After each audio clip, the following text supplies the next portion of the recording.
Hey YouTube, this is Trains and Destinations here, and today I'm here with another tech video.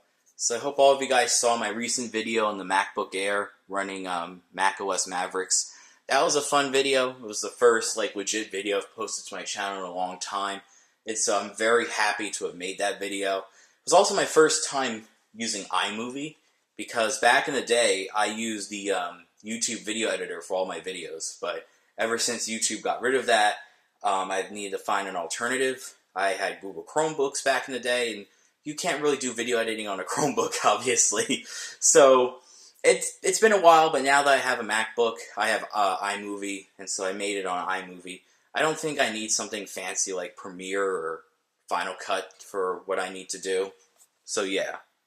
So anyway, with all that being said, what piece of tech am I going to feature in today's video? Well, I'll give you all guys a little secret. So, I'll first show off the power cord, and as you can see, this is a 30-pin connector. Now, this actually isn't the original charger for the device I'm about to show you. It's actually made by Rocketfish. That's an interesting name. So yeah, it says Rocketfish on there. I don't think the camera's going to focus on it, but it says Rocketfish. I've never heard of this brand, but whatever. So anywho, this is a 30-pin charger, so I'll just throw that out there. And then this is the case for the item in question. This is a Griffin, TPU case. Very flexible and whatnot. But anyway, so what am I going to feature? Well, obviously, you might think, okay, it must be an old iPhone. Well, you would be close, but you would be wrong. Now, if you said that I'm going to feature an iPod, you would be correct. So what I have here is an iPod Touch. This is the 4th generation iPod Touch. You can tell because it has this, mirror-like back. I forget this is like polished stainless steel or this is aluminum. I'm sorry, I forget. I don't know what material this is, but let's just say it's metal. So you have this polished mirror-like metal back, so you can see the camera in there. It's also extremely scuffed up. I mean, that's the thing with these iPods. These old iPods would scuff very easily. So as you can see, this has some very deep scuffing on it. I've cleaned it up the best I can, but it has a lot of scuffs and some minor dents on it too. Now this is in pretty rough shape because if you look at the front, obviously the screen is shattered. The only reason why these bubbles are here is because it has a plastic screen protector on here. I'm not going to take that off because the screen is shattered and I don't want to make it any worse. You can see it probably happened right here. There's actually a little dent here, and you can actually see the glass is just gone from this area. It's just gone. And we have this whole spiderweb effect. So what's the history behind this iPod Touch 4th generation? Now, I forget the year this came out. I think it came out around 2012 or 2011, I would say. Probably around there, 2011, 2012-ish. You can see it has the old-fashioned style home button. And what I can say about the iPod Touch 4th generation is that, yes, this is an iPod. Back in the day, before you could load up all of your music on your phone, people had iPods. So obviously you could load up music on here, you could do web browsing on here. This basically was an iPhone, except without the ability to make phone calls. And then you had the 5th gen iPod Touch, which I think came out around 2013, I want to say 2013. And then 2015 or so, that's when the 6th gen iPod came out. And that was the last one. But anyway, going back to this 4th gen, so up front, this has I think this is a 3.5-inch LCD display. I think this is non-retina. I'm not sure. I honestly don't know. Based on how it looks, I don't think this is a retina display. I think this is a pre-retina display. I'm probably going to cut the video at some point and actually look up some damn specs for this thing. I'm sorry for my lack of knowledge. But anyway, in the back, you do have a camera. Up top is your power button. Your volume rockers are on the side. And that's pretty much it. On the bottom is your headphone jack, your 30-pin connector, and then your little speaker. Now, as I power on the iPod, as you can see, it does power on. And because this thing is so old, it actually does not have any modern version of iOS on it. This has iOS 6. That is the last That is the latest version that this thing will support. So it is pretty cool because obviously this has the old style, iPhone look to it with the whole, with the 3D looking graphics that looked cool back then, but today just look a bit outdated. So this guy takes a little while to start up. Oh, there you go. So as you can see, we now have our screen. If we slide, that classic noise.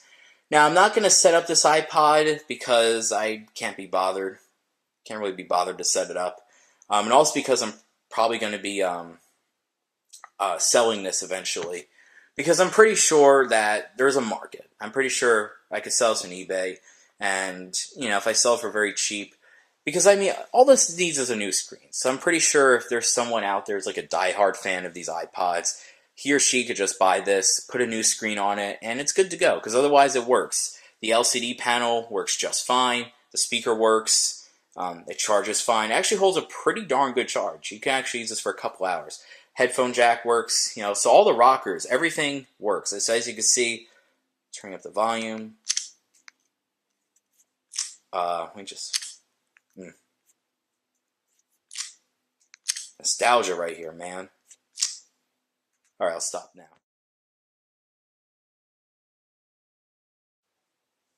Okay, so you know how I said I wasn't going to set up this iPod? Well, I actually set it up.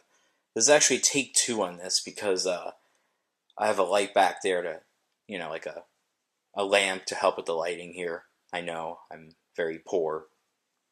I'm also a cheapskate, so I don't invest in proper lighting, so I have a lamp back there, and that's my light. But anyway, so I do have. There we go. So yes, I did set up the iPod. I actually was able to set this up without putting in my account, and there you go. So when I shine it directly at the camera, it looks a little bad. But if I turn off access, it looks pretty decent. But I do apologize for that. But basically, this is running iOS 6. So I'll open up the settings app and go to General and then About. And yeah, this is running iOS 6.1.6. So basically, that's literally the newest iOS that this can run. And the format, it's pretty similar, except if you double click, this actually shows apps that are open. Okay, if you actually scroll here, you have your, like if you had a song playing, you could control it from here, and these show your apps that are open. And then to get rid of an app, you have to hit on the minus button. There you go. But yeah, so obviously very old school, very, the old school 3D looking layout. So you have FaceTime, calendar, photos, camera, videos. Let's see how that looks. Oh yeah, very old-fashioned looking. You have your weather, you have your maps, passbook, notes, reminders, clock. So you can see. You got your game center. See the very old-looking graphics here. You got your newsstand, iTunes, the App Store, settings, stocks, and your utilities, including contacts, calculator, and voice memos. So this is the calculator.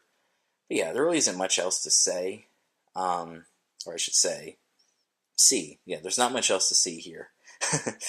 But I will open up the camera. You see, you have the classic shutter blades, and you could see that this is what it looks like from the camera I'm shooting with, and this is what it looks through the iPod. It is not good. Video is pretty grainy looking when there's not much lighting. Then when I twist around to the front-facing camera, it's blurry. And that's because you have a lot of the cracks in the glass are around the front-facing camera. But you do have a video mode. Let me flip that back around. So you have a video mode, camera mode, very classic stuff. If you slide to the left, you can look up something. So let's see if we can go to Google real quick. Search the web. See if this will work. Oh yes, I did look up the specs. This thing came out in 2010, and it does have apparently has a 3.5-inch Retina display. Basically, it's like the same internals as the iPhone 4, if I got that correct. So this is a 3.5-inch Retina display. So that's pretty cool. As you can see, you can do web browsing. Although I'm not sure how much web browsing you want to do in a 3.5-inch display, but there you go. You got your multiple tab support if I had that open, reader mode. You have your bookmarks here as well. And then this, I think, allows you to, share. But yeah. So, anyway, I think that's pretty much there. It's all of it, really. So, anyway, thanks for watching my video on a look back at the iPod Touch 4th generation. And thanks for watching. Have a good day, folks. Please hang up and try again.